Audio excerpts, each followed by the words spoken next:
Listen, trying to afford a bond as a free-to-play member is just ridiculous. They're going for 14.6 million GP right now, and I'm going to show you a bunch of cool methods in order to get yourself enough GP to afford a bond and come on to the members world.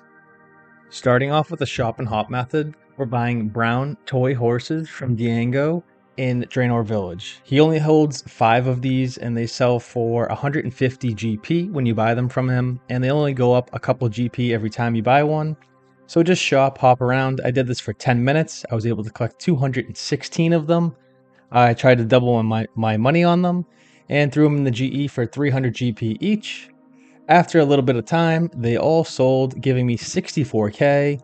So I subtracted out the 500k starting cash that I started with, and I was left with 30,894 GP. Multiply that number by 6, and you have 185k at the going rate at this time. Going through with another shop and hop method, we're going to Fandango here in Draenor Village again, right next to Diego where we just were, and we're going to go ahead and buy empty jug packs. He sells these, I believe, 5 at a time in his general store there, going for 140 GP each, and the price goes up the more you buy. Jug pack has 100 jugs in them, and at the end I was able to collect 19,800 jugs. I went ahead and sold those, subtracted out my starting cash, just under 30k in profit in 10 minutes. Multiply that by 6 and you have about 180k an hour. Our next shop and hop method is here in El Carid. You're gonna go ahead to Dominique's crafting store just east. In there you're gonna find some threads, some molds, some needles, a chisel. So we're looking at the threads and we're looking at the needles. Since they are stackable, you don't need to run around to a bank, so you can do this for quite some time. At the end of my 10 minutes, I was able to collect 4,235 threads, 157 needles, and I went ahead and bought 25 molds just to add some GP on top. After subtracting out our starting cash, I was left with 40,478. So multiply that by 6 to get our full hour, and you're looking at about 240k an hour. Next, this one's a little bit boring. It's picking up beer glasses, also in El Carid, just south of where we just were. And you're gonna head into this little shop with the cooking range, and you're just gonna click on the shelves and collect beer glasses. Beer glasses used to be about 100, 150 GP. Right now they're like 60, 70 GP. That full inventory netting you just under 2k. So if you need some quick starting GP, this is great. I wouldn't do this long term, as they're way better money makers in this video that I'm about to show you. So at the end of my 10 minutes, I was able to collect 143. I chucked them in the GE for about 65 GP each, sold those just under 10k. Multiply that number by 6 and you're looking at about 55k an hour picking up beer glasses. Our next moneymaker is selling armor to Horvik's armor shop in Varrock Square. Here I bought steel chain bodies for 375 GP, steel plates for 950 GP, and metal plates for 2,814 GP.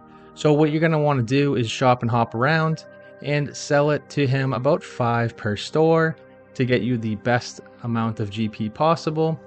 I started with 500k. At the end, I subtracted out my starting cash. I was left with just under 50,000 GP. Multiply that by 6 to get us the full hour, and you're looking at just under 300k an hour. Again, our next moneymaker is going to be selling jewelry to Grum in Port Sarim. Again, it's the same thing. You could sell about 5 of them. There is some competition, so just make sure that you're selling the jewelry back to him at a higher price than you bought it for in the Grand Exchange. At the end of this, I was left with 580k. So I subtract out the 500k that I started with, multiply that 80,000 GP by 6, and you're looking at a whopping 480,000 GP an hour. You can get close to 500k an hour. For our next moneymaker, we're heading back to Port Sarim. We're going to the Magic Rune shop here, and there you'll find Eye of Newts packs. They sell for 300 GP each, and there's about 50 in stock, so you can buy out the entire worlds. I collected 88,900 Eye of Newts. I threw them in the GE for 4 GP each. Sometimes if you're lucky, you could sell them for 5 GP. When I came back a couple hours later, they had all sold. I removed the 1 million starting cash that I started with, and I was left with 81,350 GP. Multiply that by 6, and you're looking at 488k an hour. Our next moneymaker is crafting gold jewelry. So this one can be used with gold bars and an amulet mound or a ring mound. Right now I'm using the amulet mound, and I'm using gold bars on the furnace in Edgeville. There's a bank very close by, about 20 tiles away. So you head over there, full inventory gold bars, your mound, and you can go ahead and start crafting it up. You'll be getting some decent XP for this one as well. After 10 minutes, I was able to do just under 5,000 crafting XP. So after an hour, that would be 30,000 crafting XP. I went ahead and sold those off in the Grand Exchange and subtracted out the gold bar cost, which was 28,000 GP, from the 44,800 GP that I got after selling the gold amulets, and you're left with 16,000. Multiply that by 6, and you're looking at just under 100k an hour smithing gold jewelry. Our next moneymaker is pretty fun and interesting. It's from the Crack the Clue 3 in RuneScape. You're going to need 28 of these items in your inventory. You can pause the video at any time and review that. You're going to stand here next to the water ruins and lumbered swamp and dig with all these items in your inventory. You're going to go ahead and get this clue, which you cannot pick up. And then from there, you're going to head to Varrock, the western bank, and into the basement.